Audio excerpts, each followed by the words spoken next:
Guerra Árabe-Israelí. Con el surgimiento del Estado Israel, el 15 de mayo de 1948, se puede señalar el inicio del conflicto en el Medio Oriente, y con este, el de una serie de enfrentamientos armados protagonizados entre los estados árabes e Israel, 1948, 1949, 1956, 1967, 1978, que no puede ser reducido a un simple conflicto entre estados nacionales que se disputan en igualdad de fuerzas, posiciones territoriales, sujetas a una negociación convencional. Las raíces del conflicto habría que hallarlas en la reivindicación sionista, nacional judía, sobre Palestina, que llevó a la colonización de ese territorio por inmigrantes judíos y así poner fin a la persecución y discriminación de que fueran objetos en Europa oriental a finales del siglo XIX. Al margen de la legitimidad de tal pretensión, las condiciones mismas sobre las que se trató de fundar un Estado independiente fueron de inicio muy cuestionables,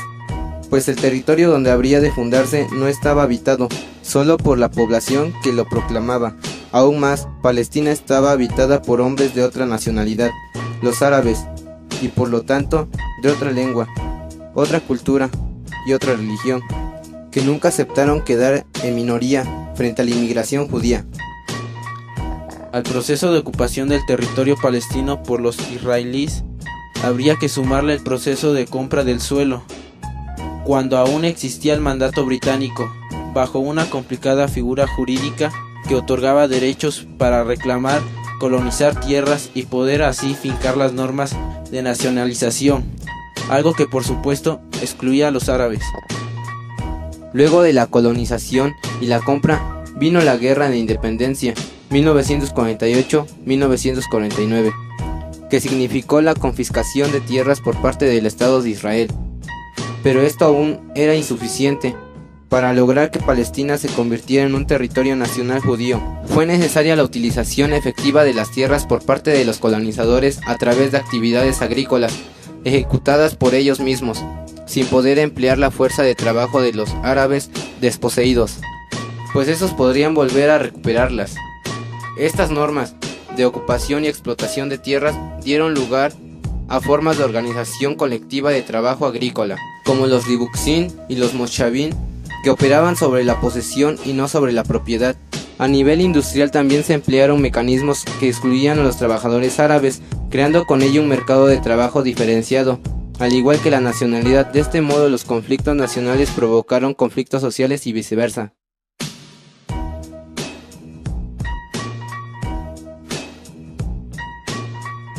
Este proceso de colonización-ocupación se supone concluido con la creación del Estado de Israel, pero no significó el fin del conflicto originario, pues el nuevo Estado no contempla a los ciudadanos árabes, sino únicamente a los residentes judíos, cuya mayoría no vive en el país, señalando con ello una acentuada discriminación de los primeros, en una clara contradicción con los principios de igualdad, propios de una democracia burguesa.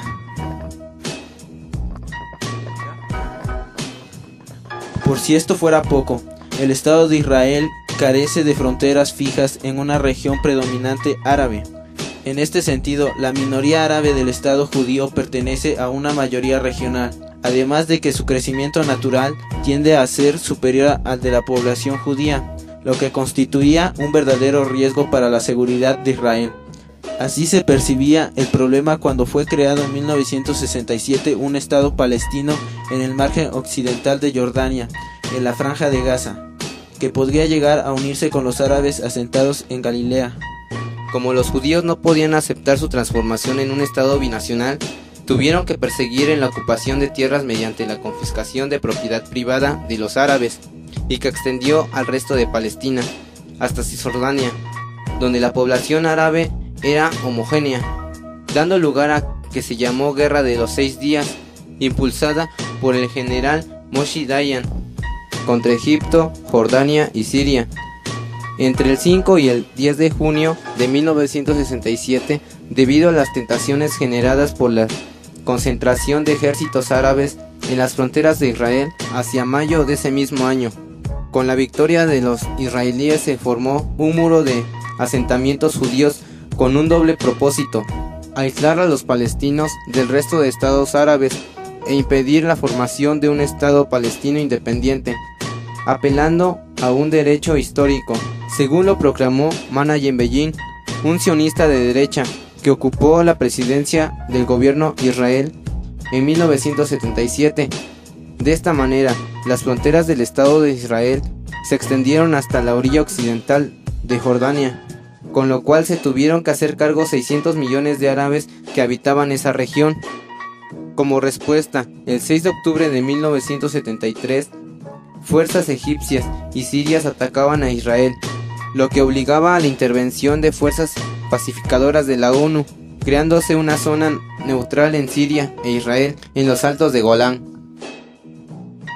En 1974, luego de la celebración de una cumbre árabe, se reconoce a la Organización para la Liberación de Palestina como representante legítima del pueblo palestino, encabezada por Yasser Arafat, quien lograría un importante apoyo de varios estados de la ONU. Con este reconocimiento del mundo árabe, pero con el alineamiento de Egipto con los intereses del gobierno norteamericano, se llegaría a la mesa de negociaciones de Camp David en 1977 para obtener la autonomía palestina en el margen occidental de Jordán y en una franja de Gaza, en tanto que Egipto recupera los territorios de Sinaí a cambio de establecer un acuerdo de paz con Israel por separado. Estos acuerdos fueron firmados en octubre de 1978, siendo James Carter el presidente de los Estados Unidos. No obstante, los palestinos y sus aliados árabes reaccionaron en forma inmediata, impugnaron tales condiciones y crearon un frente de rechazo que planteaba la reintegración total de los territorios ocupados y la salida de la población israelí, lo que significaba la formación de un Estado palestino soberano y no la concesión de una simple autonomía administrativa. Por el contrario, el conflicto se agudiza cuando en 1982 se produce una invasión de Israel en el sur del Líbano, apoyada por milicias cristianas, que culmina con las matanzas en los campamentos de refugiados palestinos en Sabra y Shatila. Para Israel, lo anterior significó redefinir su relación estratégica con Estados Unidos, que si bien nunca aprobó la colonización de los territorios palestinos por parte de Israel, desde 1967 no cesó de apoyarlo económica y militarmente. Esta situación cambió radicalmente cuando el presidente George Bush decidió condicionar un préstamo de $10,000 millones a cambio de suspensión de los asentamientos humanos en territorios ocupados, lo que debe interpretarse como un cambio en la política exterior norteamericana, que ya encuentra sentido a mantener su estrategia militar en el Medio Oriente, sobre todo con el fin de la Guerra Fría, la recesión económica y el surgimiento de la Intifada o levantamiento popular en Gaza y Cisjordania de 1987, que podía extenderse a otros países árabes como Arabia Saudita y Egipto, o fusionarse con movimientos fundamentalistas islámicos que actúan en Palestina y en el sur del Líbano. El posicionamiento estratégico de la OLP consistió en reconocer el Estado de Israel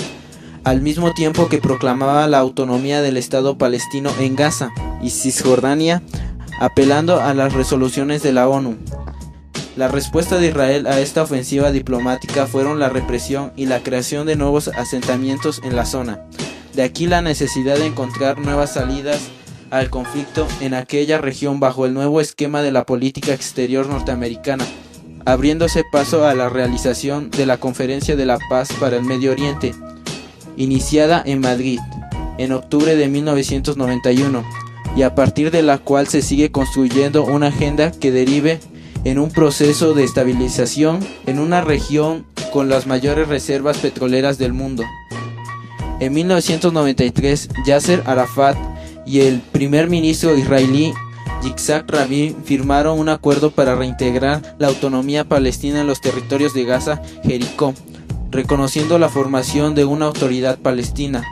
Rabin fue asesinado en 1995 y sus sucesores Simón Peres y Benjamín Mentabún continuaron con el proceso de pacificación. El futuro es incierto en esta zona, toda vez que Israel rechazó regresar los territorios ocupados no en Palestina, sino también de Siria, y del Líbano, lo que posibilita el estallido de otro conflicto de consecuencias impredecibles.